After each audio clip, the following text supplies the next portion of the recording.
Couper littéralement des montagnes en deux pour gagner 1 heure de route en Chine. Regardez ces images impressionnantes du pont le plus haut du monde qui s'élève à 625 mètres au-dessus d'un canyon dans la province de Guizhou, dans le sud du pays. Un chantier titanesque. Valérie Lerouge. La montagne coupée en deux, tranchée impeccablement, comme un gâteau. Dans les gorges de Huajiang, cette nouvelle route défie la nature. Elle prolonge un viaduc tout aussi incroyable.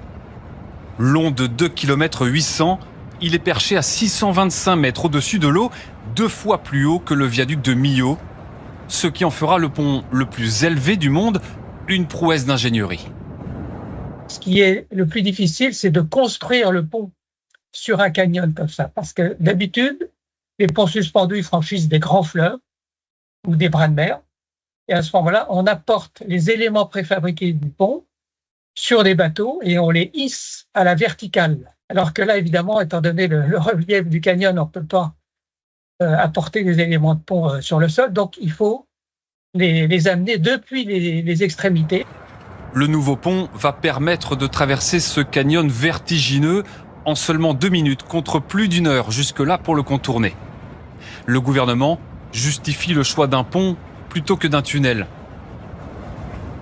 Un terrain complexe, des coûts plus élevés et des problèmes de sécurité ont rendu la construction d'un tunnel impossible. Le pont était la solution la plus appropriée. Le site comportera aussi des ascenseurs en verre et une passerelle de saut à l'élastique pour en faire un lieu touristique. Ce chantier pharaonique vient confirmer l'hégémonie des Chinois dans les ouvrages d'art. Ils comptent déjà la plupart des ponts les plus hauts ou les plus longs du monde.